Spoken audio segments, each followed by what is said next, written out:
Bismillahirrahmanirrahim. Assalamualaikum warahmatullahi wabarakatuh. Alhamdulillahirabbil alamin wa bihi nasta'in wa ala umurid dunya waddin wa ala alihi wa ashabihi wa man tabi'ahu bi ihsanin ila yaumiddin, amma ba'du.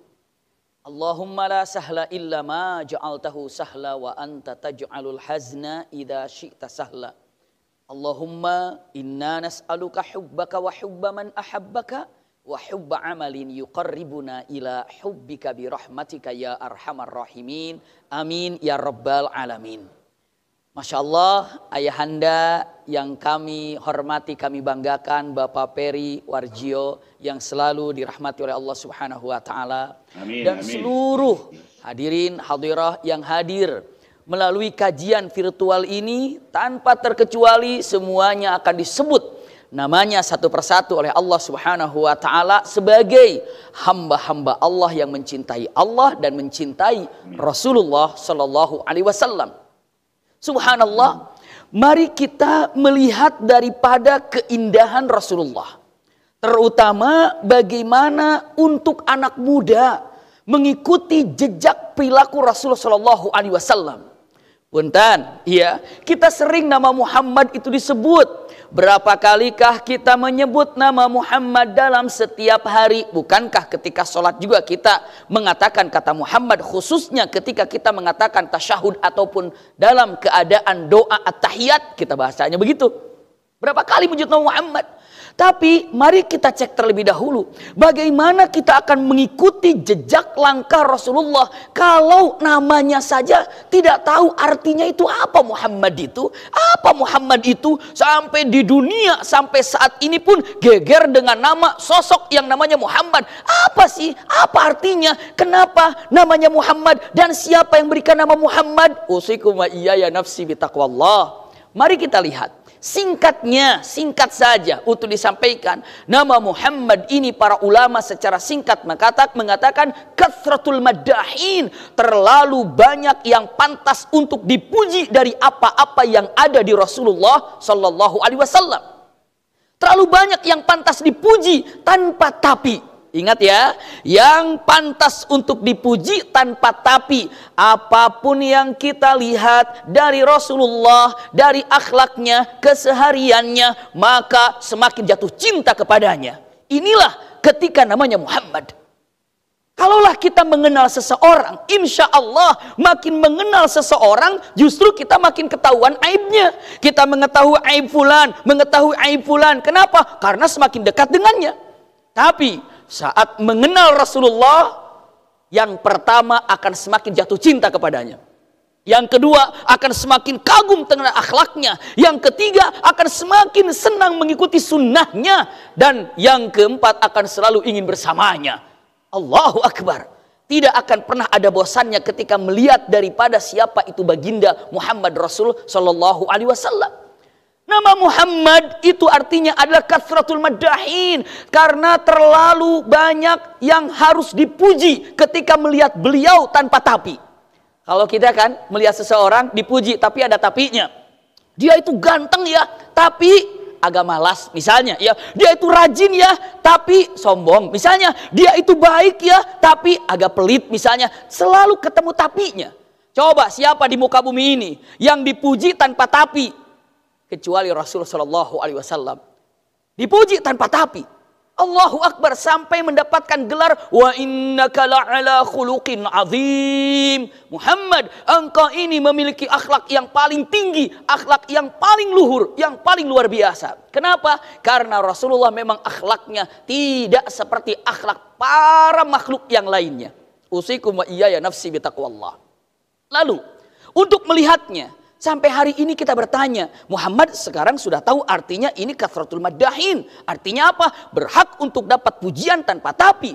Tapi pertanyaannya, kenapa di Arab ada sosok nama Muhammad? Padahal kalau dicek dalam sejarah, di Jazirah Arab ini sungguh sangat aneh kalau ada orang yang namanya Muhammad. Karena tidak lazim di Arab, di Mekah khususnya, dengan memberi nama Muhammad. Seperti di Betawi. Kalau Betawi itu identiknya mungkin nama Betawi biasanya Sabeni gitu kan. Itu asli Betawi. Tapi begitu di Betawi dikasih nama orang Betawi ya, siapa namanya? Usep. Wah, itu mah Sunda. Siapa Betawi ini? Namanya siapa? Ujang. Itu mah Sunda. Iya.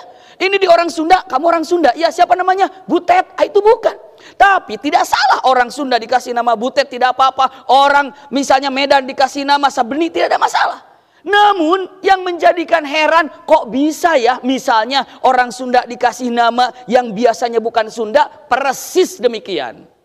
Maka nama yang terkenal itu seperti Sa'ad, Hamzah, Zubair, yang garang-garang, yang keras-keras namanya.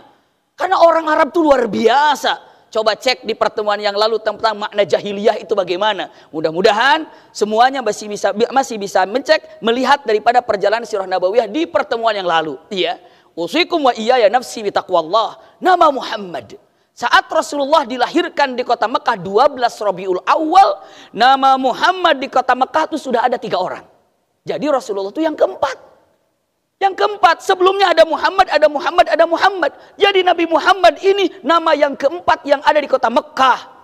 Jadi sebelum Nabi Muhammad ada nama Muhammad, ada siapa? Punten, ya. Nama yang pertama adalah Sulaiman ibnu Mujashi, lalu Luhayyah ibnu Hallaj, lalu Hamra ibnu Rabi'ah. Punten.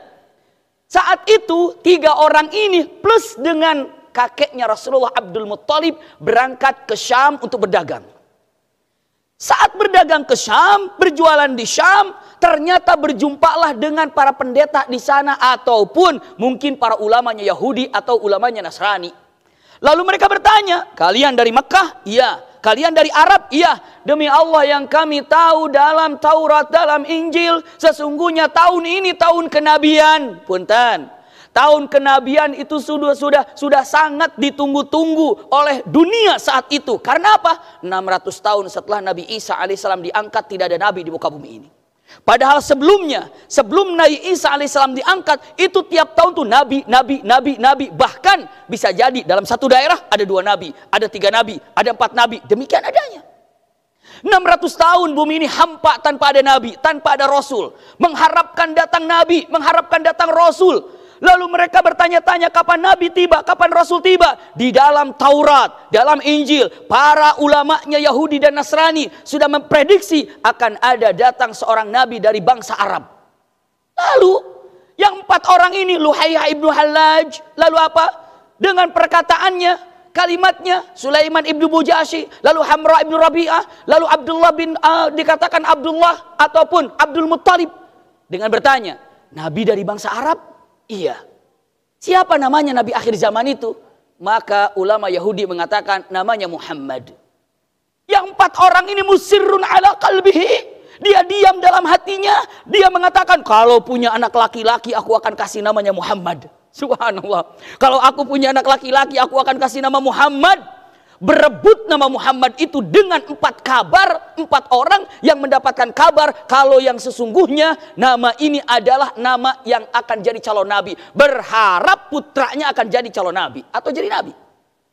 Yang pertama punya anak adalah Sulaiman ibnu Mujashi, maka terkenal putranya dikasih nama Muhammad. Maka sebelum Rasulullah lahir ada yang namanya Muhammad ibnu Mujashi. Muhammad ibnu Mujashi. Selang beberapa bulan ternyata Luhayyah ibnu Hallaj punya anak. Laki-laki juga. Luhayyah memberikan nama putranya adalah Muhammad bin Luhayyah ibnu Mujashi. Iya, Luhayyah ibnu Hallaj. Jadi Muhammad ibnu Hallaj. Lalu yang ketiga ada lagi yang namanya Hamra ibnu Rabi'ah. Maka Hamra pun diberikan nama. Anak laki-lakinya adalah Muhammad ibnu Rabi'ah. Punten, ada 3 nama Muhammad. Ternyata Allah ridha, Allah pilih. Yang mana Rasulullah mengatakan ana khiyarun min khiyarin min khiyar. Aku adalah dari pilihan keturunan terpilih daripada kabilah terpilih. Jadi Rasulullah itu dicanangkan oleh Allah untuk menjadi nabi tidak asal-asalan, tapi dari zuriyah terbaik, disaring dari saripati terindah. Maka muncullah baginda Muhammad Rasulullah SAW. 12 Rabiul Awal dilahirkannya pada hari itu Aminah sebelum melahirkannya, ra'at fil manam, mimpi, dalam mimpinya melihat ada cahaya yang terbang ke atas, lalu cahaya itu menerangi jazirah seluruhnya. Bahkan Siti Aminah mengatakan tiba-tiba dengan ucapannya, wallahi u'idzu billahi min kulli syarrin wa hasidin. Itu dalam mimpinya. Artinya demi Allah aku akan kembalikan kepada hak yang mulia Allah Subhanahu wa taala dari perbuatan buruk dan perbuatan hasad. Lahirlah Nabi Muhammad sallallahu alaihi wasallam. Mulqiyan ala yadil yumna. Terlahir, ada yang menyatakan mulqiyan ala yadil yumna, yakni terlahirnya seperti ini. Ada juga lahirnya menggambarkan sujud, tapi yang jelas lagi makhtunan, dalam keadaan sudah dikhitan. Ya, lalu masruran, sudah terpotong yang namanya ari-arinya. Allahu Akbar. Dan bukan hanya sekedar itu. Allahu Akbar. Pada malam lahirnya itu atau pas saat dilahirkan, Abdul Muttalib betapa bangga lahir cucunya. Begitu datang melihat cucunya, mendengarkan mukahhalal ain, seperti menggunakan sifat. Iya, terlahir demikian, terlahir seperti itu, bangga Abdul Muttalib. Dibawanya Rasulullah, dipeluknya dan dibawanya ke dalam Ka'bah. Lalu dipeluknya Muhammad Mungil ini oleh Abdul Muttalib sambil mengatakan, ya Rabb, wallahi inna ibni lahu sya'an. Demi Allah, anakku ini pasti punya keistimewaan. Lalu diangkatnya bayi Mungil ini, lalu dia katakan, ya Rabb, inni sammaituhu Muhammada. Aku kasih nama anakku ini Muhammad. Allah ridha Muhammad itu yang dijadikan punten baginda Rasul sallallahu alaihi wasallam. Jadi rahasia dengan siapa yang berikan nama Muhammad di kota Mekah, itu adalah kakeknya, yakni siapa? Abdul Muttalib. Kok Abdul Muttalib tahu tentang nama Muhammad? Karena apa? Dalam perjalanan ke Syam, orang-orang Mekah pada bertanya, ya Abdul Muttalib, kenapa kau kasih nama cucumu itu, anakmu itu dan Muhammad? Apa tujuannya? Apa yang kau inginkan? Jawaban pendek yang dilakukan oleh Abdul Muttalib dengan mengatakan kalimatnya, terpuji karena cucuku ini berhak untuk mendapatkan pujian untuk siapa yang di langit dan siapa yang ada di bumi. Allahu Akbar. Itu merupakan doa. Maka punten, yang terindah untuk kita ikuti kesuksesan anak muda sekarang ini, jangan dilepaskan daripada doa orang tua. Jangan dilepaskan. Rasulullah sejak lahir saja sudah dikasih nama yang baik, terpuji. Maka punten, kelak nanti kalau kita punya anak, ataupun sekarang nama kita, apa maknanya? Jangan-jangan nama kita sendiri tidak tahu maknanya. Karena makna itu menunjukkan sebuah doa dan menunjukkan sebuah keindahan, ikhwah. Subhanallah. Punten, kita cek. Ingin disampaikan dengan waktu yang sangat-sangat singkat ini. Usikum wa iyaya nafsi bitaqwallah. Dilahirkan Rasul sallallahu alaihi wasallam, lalu dikasih nama Muhammad. Sejak kecilnya diserahkan kepada Halimatus Sa'diyah. Dalam waktu yang sangat singkat ini saya tidak bisa menyampaikan bagaimana kisah kepangkuan Halimatus Sa'diyah, bagaimana kisah uniknya, kisah indahnya. Namun ingin satu pertanyaan saja. Kenapa Rasulullah harus diserahkan kepada Halimatus Sa'diyah? Jawabannya apa? Karena kalimatnya Bani Sa'd ini adalah satu kabilah yang mana bahasa Arabnya fusha, yang mana akhlaknya pun baik. Seakan-akan Aminah dengan mengatakan, saya akan menyerahkan Muhammad untuk disusui oleh Halimatus Sa'diyah agar terdidik dengan akhlak yang baik, agar terdidik dengan sifat yang baik, dan agar terdidik dengan lisan yang fasih. Kalau bahasa sekarang mah dipesantrenkan. Dipesantrenkan.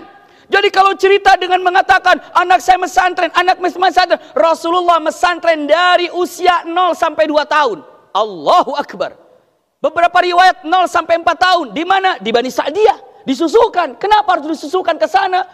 Karena di Bani Sa'di ini ya, ataupun Halimatus Sa'diyah ini, lingkungannya adalah lingkungan berakhlak. Lingkungan bahasanya baik, diserahkan ke sana. Maka para pemuda ketika ingin membesarkan dirinya, pergaulannya, ketika ingin mengkiblat kepada Rasul sallallahu alaihi wasallam, dengan siapa Anda bergaul? Dengan siapa Anda bergaul? Siapa teman Anda? Grup WhatsApp-nya itu siapa saja? Grup Instagram-nya itu siapa saja? Siapa followernya? Siapa yang diikutinya? Subhanallah, ini sangat menentukan sekali. Sangat menentukan sekali. Kalau ingin tahu fulan itu bagaimana akhlaknya, sekarang mah sudah gampang. Lihat ininya, apa? Misalnya lihat Instagramnya, cek siapa saja oleh dia yang diikutinya. Sudah tuntas. Sudah selesai. Kenapa? Karena ma fi qalbihi, apa yang ada dalam hatinya akan tertuang dengan akhlaknya. Dan akhlak itu akan tertuang dengan siapa yang diikutinya. Untuk melihat orang itu sekarang sudah nggak terlalu sulit ya. Siap, lihat saja Instagram udah ketemu. Ya. Kenapa? Kecuali kalau Instagramnya dikunci, kita nggak bisa ngintip-ngintip. Tapi kalau yang terbuka, kita tahu, oh ini siapa yang diikutinya, siapa yang mengikutinya. Itu sudah kenapa? Karena seperti itulah yang disukainya, seperti itulah akhlaknya. Usikum wa iyaya nafsi bitaqwallah. Iya. Saya lanjutkan lagi. Setelah dikembalikan ke ibunya, ya dalam beberapa saat, saya pun tidak menyampaikan dengan panjang ketika ibunya wafat. Namun hikmahnya, ya Rasulullah menyaksikan ibunya wafat di pangkuannya di kampung Tiba. Jadi perjalanan dari Mekah menuju ke kota Madinah, berziarah kepada bapaknya, pulang. Usikum wa iyaya nafsi bitaqwallah. Begitu pulang, apa yang terjadi? Ibunya sakit dan wafat di pangkuannya. Pertanyaannya, kenapa Rasulullah harus menyaksikan wafat ibunya di pangkuannya? Jawabannya simpel, jawabannya singkat. Kenapa? Allah ingin mengajarkan kalau yang namanya kematian itu akan datang kapan saja. Ingin mengikuti gaya Rasulullah SAW, ingat mati. Selalu ingat mati. Hai semuanya para pemuda, kesuksesan yang Anda dapatkan itu semuanya akan sirna. Maksudnya apa? Akan ditinggalkan. Diajarkan oleh Rasul, oleh Allah Subhanahu wa taala pada Rasulullah. Ya, coba cek. Saya tidak mereview dari belakang, tapi untuk satunya doa ibu. Ya ingat ya. Yang keduanya bukan hanya sekedar doa ibu saja, tapi apa? Lingkungan yang baik. Yang ketiganya, apalagi ingat tentang kematian. Ini sejarah-sejarah yang indah.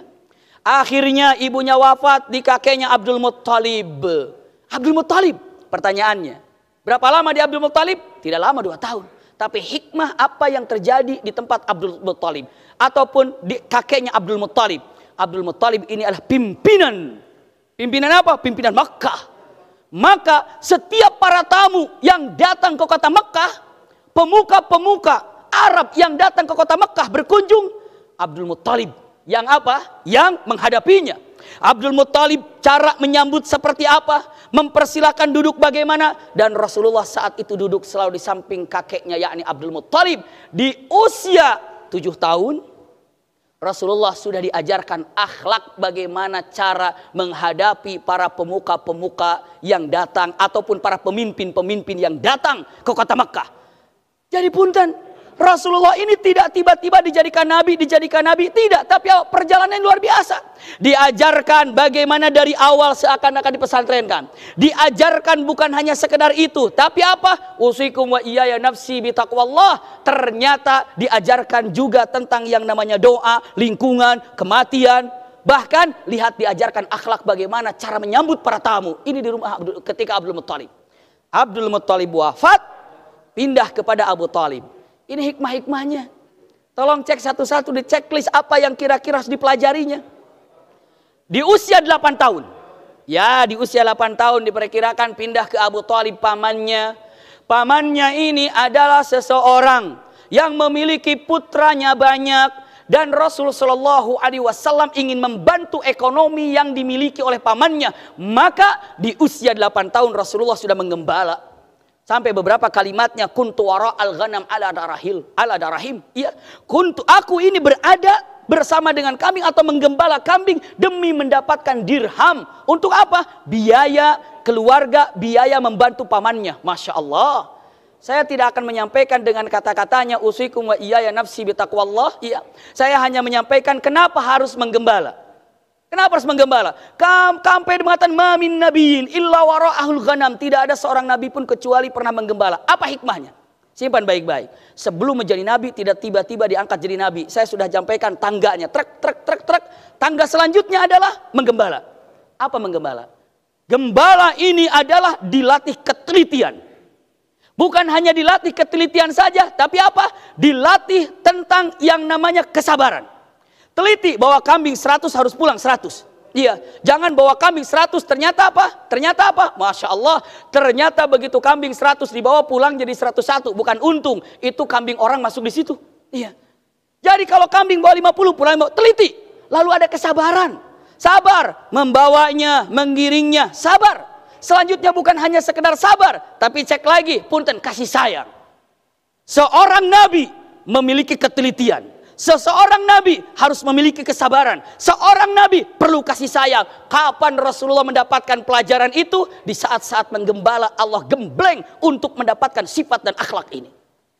Ketelitian sampai Rasulullah tahu. Habis sholat siapa sahabat yang belum datang? Ditanya, mana fulan, mana fulan, mana fulan. Punten, bagaimana kita akan menteladani Rasul Shallallahu Alaihi Wasallam kalau seandainya tidak punya sabar, kalau seandainya tidak bisa teliti, kalau seandainya tidak punya kasih sayang. Sampai Masya Allah, keindahan kasih sayang Rasulullah Sallallahu Alaihi Wasallam. Walau kunta faddan ghalidhal qalbi lan faddu min haulik. Subhanallah. Iya. Kalaulah seandainya engkau punya wajah bengis ataupun kata-kata yang galak, kata-kata yang garang, niscaya orang yang didakwahimu itu akan jauh pergi darimu. Kenapa coba Rasulullah dicintai, disayangi? Akhlaknya mulia. Inilah saat menggembala. Usikum wa iyaya nafsi bitaqwallah. Rasulullah menggembala, iya menggembala. Tapi apa intinya? Menggembalanya itu bukan hanya menggembala, tapi ada pelajaran yang Allah titipkan kepadanya. Lanjut lagi. Apalagi yang dilakukan Rasul Shallallahu Alaihi Wasallam? Ini tinggal lihat yang namanya sifat-sifat yang dari awal saya tidak bisa mengulangi lagi karena waktu kita sangat sempit. Iya. Selanjutnya, setelah itu apa Rasulullah? Belajar berdagang. Masya Allah. Rasulullah berdagang. Benar. Kalau mengatakan Rasulullah berdagang, betul berdagang. Lalu apa yang ada di dalam perdagangan ini? Masya Allah. Rasulullah Shallallahu Alaihi Wasallam dengan kata-kata yang sangat luar biasa. Ya Rabb. Ya. Beliau berdagang dengan keindahan sehingga mendapatkan ribah, keuntungan yang berlipat ganda. Perdagangan ini adalah sebagai pelajaran bagi seorang yang akan menjadi nabi. Dilatih kejujuran. Dilatih bukan hanya kejujuran, tapi apa? Muhadasah, muamalah, ataupun apa namanya ya, bersosialisasi. Coba, itu kan sedang berdagang. Nggak mungkin orang dagang ketika ditanya semau-maunya aja. Ada misalnya kita lagi jaga stand, jaga dagang, tiba-tiba ada orang yang nanya barang. Pak, maaf ada barang ini, jawabannya dengan nggak ada di sini. Orang nggak bisa. Harus basyasyatul wajah. Wajahnya harus berseri-seri untuk indah menyampaikannya. Maka usikum wa iyaya nafsi bitaqwallah. Rasulullah ketika berdagang ini, ya, ketika dagang ini Rasulullah mengajarkan 3 poin. 1, sabar, bukan sabar saja. Tadi sabar sudah. Ketika di dalam masalah apa? Berternak ataupun ketika menggembala. Rasulullah mengajarkan ketika berdagang 1 adalah yang namanya muhadasah ataupun bersosialisasi. Lalu selanjutnya adalah tawakal pada Allah Subhanahu wa taala, dan luar biasa dengan hal yang didapatkan sifat-sifat seperti itu. Tolong cek. Hikmah kenapa Rasulullah disusukan? Ambil hikmahnya. Kenapa Rasulullah menyaksikan ibunya wafat? Ambil. Kenapa Rasulullah bersama Abdul Muttalib? Ambil hikmahnya. Kenapa Rasulullah menggembala? Ambil hikmahnya. Kenapa Rasulullah berdagang? Ambil hikmahnya. Karena itulah akhirnya Allah ridha dengan pelajaran sikap sifat yang Allah tanamkan, ajarkan dari muda.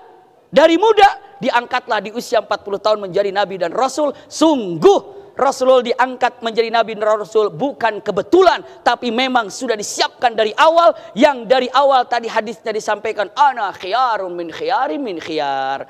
Mudah-mudahan kita bisa mengikuti jejak daripada akhlak sifat Rasulullah Shallallahu Alaihi Wasallam dari mudanya seperti apa, sehingga kita bisa mengambil intisari sifat-sifat yang indah sebelum Rasulullah diangkat menjadi Nabi, dan kita bisa mengikutinya sehingga kita bisa bersama dengan Rasulullah kelak di akhirat di surga Firdausil A'la. Amin ya rabbal alamin. Jazakumullah khair ala husni istima'ikum. Lakum inni al-hubbu wa du'a. Wassalamualaikum warahmatullahi wabarakatuh. Waalaikumsalam warahmatullahi wabarakatuh.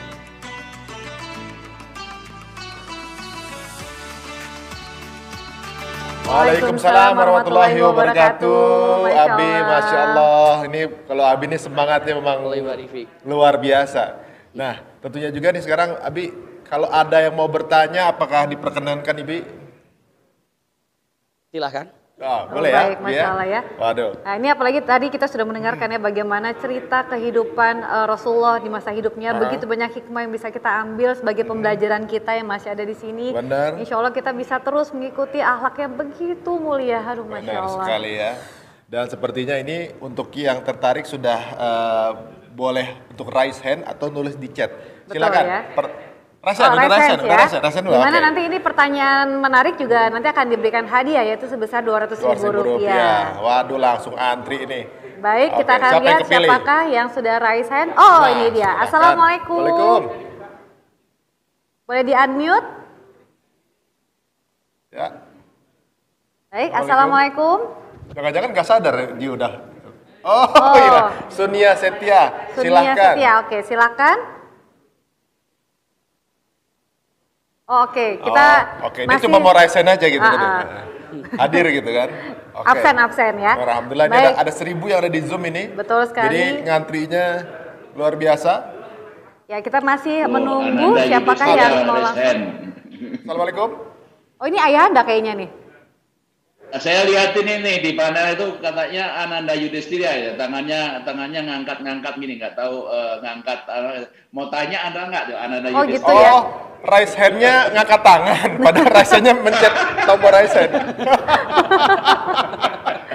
Baik, masih kita nantikan ya Ayahanda juga ya. Wah, Ayahanda juga masih terus Ayahanda nyimak nih di mantau sini nih ya. depannya tahu. Semangat, apalagi ya saya kan muridnya Ustadz Abi Maki, saya itu muridnya Ustadz Abi Maki untuk Sirah Nabawi. Beliau itu sangat membawakan, sangat enak gitu loh, juga sangat. Waduh. Dan itu saya pelajari loh, Ananda. Saya mempelajari, saya simak gitu. Saya begitu Ustadz Abi Maki menceritakan bagaimana Rasulullah belajar dari ibunya, belajar dari kakeknya sama paman. Itu saya ingat. Alhamdulillah saya dulu diajari oleh almarhumah ibu saya bagaimana kasih sayang ibu saya gitu juga ayah juga saya dulu sering diajak ayah saya ke sawah gimana ya gitu loh. Jadi ini sebagai contoh-contoh saja kan maksudnya Ustadz Abi Maki. Ya, kita harus hormat sama orang tua, ya, apalagi sama ibu, gitu kan, dan juga orang tua.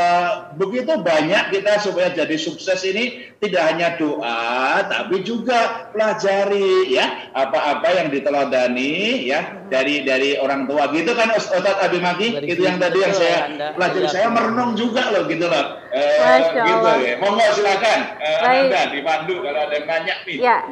Ini sebenarnya sudah ada yang mulai nanya lagi nih. Waduh, Ayahanda sampai mantau gitu ya. Iya, karena memang mengikuti terus ya. Wah, Nah, nih, ini masuk dia. nih. Assalamualaikum Uhti, dengan siapa di mana? Assalamualaikum, saya Rita Junita dari Makassar. Wah, dari Makassar lagi Banyak tadi sekali dari Makassar ya. rupanya. Masya Allah. Ini silakan mau tanya apa? Ustadz, saya mau tanya bagaimana sahabat-sahabat Nabi itu bisa percaya sama Nabi, padahal Nabi adalah orang yang belum pernah bisa membaca, nggak bisa menulis. Bagaimana mereka bisa sepercaya itu sama Nabi, padahal beliau itu nggak ada sesuatu yang menandakan bahwa beliau itu istimewa pada awalnya begitu. Terima kasih Ustaz. Fadal Ustaz. Ya. Fadal Ustaz. Bismillahirrahmanirrahim. Singkat pertanyaannya, tapi sebetulnya jawabannya tidak sesingkat dengan pertanyaan yang Ukti tanyakan tadi. Tapi diusahakan untuk sesingkat mungkin. Yang pertama, kok bisa ya para sahabat itu sangat percaya kepada Rasulullah Shallallahu Alaihi Wasallam, padahal Rasulullah itu tidak pernah membaca, gitu ya? Punten, ataupun tidak bisa membaca, tidak bisa menulis, dikatakan ummi, tidak bisa baca dan tidak bisa nulis. Benar, ya, Rasulullah itu ummi, tidak bisa baca dan tidak menulis. Saya sampaikan alasannya sebentar, nanti akan sampaikan. Namun yang jelas, kenapa para sahabat begitu percaya? Melihat daripada akhlaknya yang luar biasa. Akhlaknya luar biasa. Orang bisa jadi pintar, kalau tidak berakhlak itu nggak bisa untuk diikuti. Jadi akhlaklah yang pertama kali membuat para sahabat semuanya tercengang, kagum dan melihatnya dan keindahannya. Jadi yang pertama dinilai itu adalah akhlak yang pertama kali. Maka jelas Rasulullah Shallallahu Alaihi Wasallam ketika ditanya, ya Rasulullah, engkau ke muka bumi ini untuk apa? Jawabannya, innama bu'istu liutammima makarimal akhlaq. Sesungguhnya aku diutus ke muka bumi ini untuk menyempurnakan akhlak manusia. manusia. Kenapa? Dengan akhlak itu baik. Bahkan tadi Ustaz Adi Hidayat di awal sudah menyampaikan juga, kalau Anda jadi baik dimanapun akan menjadi indah. Kenapa? Itu yang dikatakan Rasulullah. Rasulullah ketika ditanya, ya Rasulullah, apa itu kebaikan? Apa itu kebaikan? Apa itu kebaikan? Albir itu apa ya Rasulullah? Rasulullah hanya kalimat yang pendek tapi padat. Albir husnul khuluq. Albir, kebaikan itu bermuara di akhlak yang baik. Anda punya akhlak baik, maka semuanya akan indah terasa. Albirru husnul khuluq. Itu kata Rasulullah SAW. Jadi yang diikuti para sahabat pada Rasul, pertama melihat akhlaknya, tidak pernah dusta, sampai terkenal dengan al-aminnya, sampai Siti Khadijah menjadikan Rasulullah sebagai orang yang dipercaya karena al-aminnya, sampai Rasulullah ketika menyampaikan dakwah pertama kali dengan mengatakan, "Alau akhbartukum anna khailan bil wadi yuriduna ayyahjumukum akuntum musaddiqi." Itu kalimatnya kan. Kalau seandainya aku sampaikan kepada kalian di belakang itu ada pasukan yang akan menyerang kalian, apakah kalian percaya? Mereka menjawab, "Percaya Rasulullah, majarrabna alainal kadhiba, alaikal kadhiba." Kami percaya karena engkau tidak pernah berdusta. Jadi akhlak, ya. Saya ingin memberikan ini dengan singkatnya akhlak. Yang kedua, tadi saya janji sedikit mengatakan, apa hikmah Rasulullah tidak bisa membaca? Punten, untuk membuktikan kalau Quran itu firman Allah. Kalau dibuktikan Quran itu firman Allah, lalu Rasulullah bisa baca, bisa nulis, akan mengatakan itu mah hasil rekayasa Muhammad. Bahkan punten, satu, Rasulullah tidak bisa baca dan tidak nulis. Yang kedua, Rasulullah tidak punya guru kecuali Jibril, yaitu pun dari Allah Subhanahu wa taala langsung. Yang ketiga, Rasulullah tidak pernah berpergian kehilangan orang Mekah. Orang Mekah itu, mana Muhammad hilang ya? Beberapa tahun nggak ada ya? Seandainya Rasulullah pernah hilang dari kota Mekah, tiba-tiba jadi nabi, orang akan mengatakan pasti berguru di daerah mana? Rasulullah tidak. Yang kedua, Rasulullah pun tidak pernah punya guru. Kalau Rasulullah ini punya guru saat menjadi nabi, jadi rasul, berarti gurunya lebih hebat daripada nabi dan rasul, mencetak seorang nabi. Tidak punya guru. Yang ketiga, Rasulullah tidak bisa baca dan tidak nulis, membuktikan kalau firman Allah ini adalah hak adanya, kalau Quran ini firman Allah, bukan hasil Muhammad Rasul sallallahu alaihi wasallam. Wallahu a'lam bishawab. Masya Allah, ternyata ya. Kita Jawabannya. baru tahu ya. Rasulullah kenapa dibilang nggak buta huruf, ternyata memang waduh banyak. Itu Jadi hak merinding. dari Allah ya, Baru firmannya ketemu. Allah memang ya Allah yang menurunkan gitu. Jadi semuanya memang Masya Allah, kita semakin apa ya, semakin Makin mengetahui, semakin mengenal, semakin rasa itu semakin cinta seperti itu ya. Waduh, tapi sekarang nih teman-teman semuanya, Ustadz dan juga semua yang ada di webinar ini, kecintaan kita sama Rasulullah SAW dan juga kekangenan kita akan tanah suci. Alhamdulillah, ada rekan kita yang sudah masuk Masjidil Haram sekarang ini dan akan memberikan reportase langsung di depan Mekah untuk teman-teman semuanya. Masya Allah. Ini ada saudara kita, rekan kita yang bernama El Junet, seorang YouTuber Indonesia yang bermukim di Mekah. Assalamualaikum. Assalamualaikum warahmatullahi wabarakatuh. Saya Junet. Junet. Assalamualaikum. Waalaikumsalam warahmatullahi wabarakatuh, Mas Adi. Waalaikumsalam. Sepertinya kameranya miring, Junet. Nah, agak dibalik. Kita ngelihatnya agak miring gitu ya. Masa masih miring nih atau bagaimana? Nah, alhamdulillah. Masya Allah, ini sekarang di dalam Masjidil Haram. Coba teman-teman mungkin bisa dilebarkan, dilebarkan Sekarang ini biar bisa banyak yang melihat full. Ya. Iya. Ini Saya suasana Junet. di lantai 1 Masjidil Haram. Ba'da salat zuhur. Masya Allah. Masya Allah. Oh, sholatnya Dan itu ini berjarak ya? Yang paling dirindukan itu ini. Ya Allah, ya Rabb. Masya Allah, Allahu Akbar. Boleh tahu seperti apa suasana di sana, Syekh Junet? Jadi, Masya Allah, suasana di sini ini sangat-sangat tidak bisa diungkapkan dengan kata-kata. Sangat-sangat nikmat, sangat-sangat nyaman sekali. Kira-kira ada berapa Susah banyak untuk jamaah di diungkapkan, sana? saking nyamannya sekarang suasana sekarang ini. Untuk setiap harinya sekarang ada 10.000 dalam 24 jam yang boleh masuk ke dalam Masjidil Haram. Syekh, itu bagaimana caranya kok antum bisa masuk ke dalam? Emang ada di kan 10.000 orang itu berarti ada yang boleh, ada yang nggak. gitu ya? Penyaringannya bagaimana, Syekh? Jadi setiap kita masuk untuk sholat saja kita menggunakan barcode. Ada satu aplikasi namanya aplikasi I'tamarna. Jadi kita daftar dulu di sana. Baru nanti Kalau memang ada tempat kosong, baru kita diperbolehkan untuk masuk. Masya Allah. Ini kebetulan teman-teman atau juga yang menyaksikan acara ini, karena mumpung sedang melihat Ka'bah, monggo silahkan berdoa. Berdoa secara live teman-teman semuanya dari rumah masing-masing. Semoga dimudahkan kita untuk menyusul juga ke sana. Masya Allah, ini luar biasa. Ini aduh, bikin ngiri ya. Hati kenapa jadi begini ya ngeliatin begitu ya. Masya Allah. Dan kangen. insya Allah Abi, nanti kalau misalnya ada waktu, kita akan ada di depan. Kebetulan nanti ada jadwal untuk umroh, tapi sore hari. oh jadi dijadwalkan. Menjelang maghrib waktu Saudi, insya Allah.